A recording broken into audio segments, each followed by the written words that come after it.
आज बात करते हैं एक बहुत ही दिलचस्प कानूनी मामले की। और ये कोई आज का मामला नहीं है, बल्कि 160 साल से भी ज्यादा पुराना ब्रिटिश भारत के दौर का है। लेकिन इसकी सीख आज भी उतनी ही जरूरी है। तो कहानी की शुरुआत ही होती है एक बड़े ट्विस्ट के साथ। ये शब्द हैं ब्रिटिश साम्राज्य की सबसे बड़ी अदालत प्रिवी काउंसिल के। सोचिए, उन्होंने निचली अदालत के फैसले को सही तो ठहराया, लेकिन कहा कि जिस वजह से फैसला दिया गया वो वजह ही पूरी तरह से गलत थी। अपने आप में एक पहेली है ना? तो यहाँ पर एक बड़ी अजीब सी स्थिति बन जाती है। निचली अदालत कहती है फिशर केस हार गया। मामला सबसे ऊंची अदालत में जाता है और वो भी कहती है हाँ, फिशर तो हार गए, लेकिन जिस वजह से निचली अदालत ने उन्हें हराया वो वजह ही गलत है। मतलब ये कैसे हो सकता है कि नतीजा एक हो पर उस तक पहुंचने के रास्ते बिल्कुल अलग? चलिए, इस कानूनी गुत्थी को परत दर परत सुलझाने की कोशिश करते हैं और देखते हैं कि इस फैसले में आखिर ऐसा क्या मोड़ था। तो इस पूरे विवाद की जड़ क्या थी? कहानी शुरू होती है एक जमींदार से जो बहुत बड़ी आर्थिक मुश्किल में फंसा हुआ था। और मुश्किल कोई छोटी मोटी नहीं थी, बात थी 19,035 रुपयों की। उस जमाने में ये एक बहुत बड़ी रकम हुआ करती थी। जमींदार कमला नाइकर को ये पैसे फौरन चाहिए थे। कुछ अदालती कर्ज चुकाने थे, वरना उनकी पूरी संपत्ति हाथ से जा सकती थी। तो अब पैसे की इतनी सख्त जरूरत थी तो नाइस्कर ने एक फाइनेंसर जीएफ फिशर के एजेंट के साथ एक सौदा किया। सौदा बिल्कुल सीधा साधा था। फिशर पैसा देंगे और बदले में नाइस्कर अपनी पूरी जमींदारी उन्हें पट्टे पर यानी कि लीज पर दे देंगे। लेकिन अब कहानी में आता है एक बहुत ही दिलचस्प मोड़। देखिए, ये सौदा कितनी तेजी से बिगड़ गया। 25 अक्टूबर को अग्रीमेंट साइन होता है। 1 नवंबर तक एक छोटा सा लोन चुकाना था, लेकिन हुआ ये कि 9 नवंबर को नाइकर ने जमीन किसी और को ही लीज पर दे दी। और मजे की बात यह है कि फिशर पूरा पैसा लेकर लौटे 13 नवंबर को। मतलब कुछ ही हफ्तों के अंदर सारा खेल ही पलट गया। तो अब मामला अदालत पहुंचता है। सबसे पहले बात करते हैं पहली कानूनी दलील की, जो मद्रास के सदर अदालत से आई। और यहीं पर कहानी एक टेक्निकल मोड़ लेती है। वहां की अदालत ने फिशर के खिलाफ फैसला सुनाया, लेकिन मामले की असलियत पर नहीं, बल्कि कानूनी तकनीकी शब्द का इस्तेमाल करके, जिसे कहते हैं चैम्पर्टी। अदालत का कहना था कि फिशर का इस मामले से कोई लेना देना नहीं था।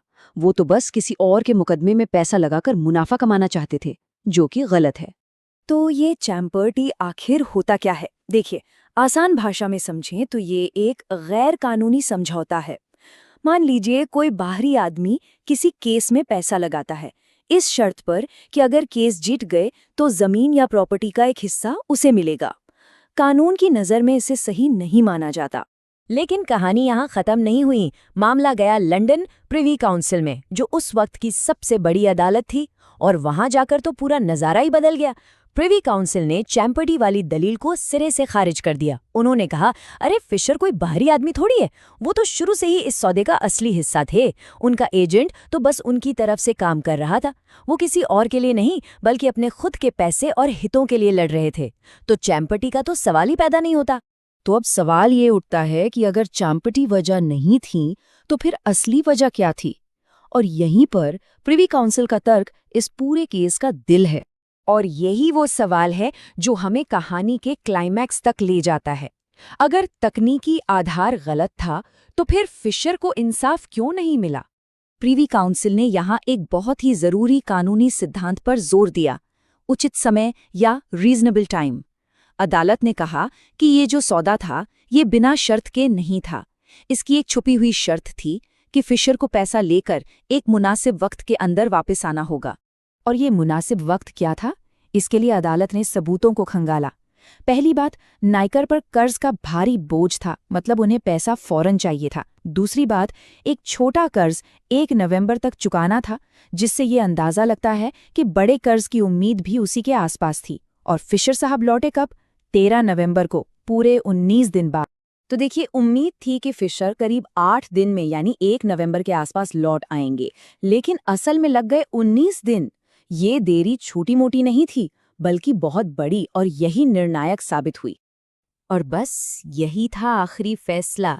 अदालत ने कहा कि कर्ज की इतनी ज्यादा जरूरत को देखते हुए 19 दिन की देरी अनुचित थी, बिल्कुल भी जायज नहीं थी। इस देरी ने सौदे का मकसद ही खत्म कर दिया था, इसलिए नायकर को पूरा हक था कि वो सौदे से पीछे हट जाए। तो इस पूरे ऐतिहासिक मामले से हम आखिर सीखते क्या हैं? ये सिर्फ एक पुरानी कहानी नहीं है, बल्कि इसमें कानून का एक बहुत गहरा सबक छुपा है। अगर इस पूरे मामले को एक साथ देखें, तो निचली अदालत सिर्फ कानूनी किताब और उसकी औपचारिकताओं में उलझी रही, चैम्पर्टी जैसे शब्दों में, जबकि सबसे ऊंची अदालत ने किताब से आगे बढ़कर सौदे की आत्मा को देखा, उसके असली मकसद को समझा।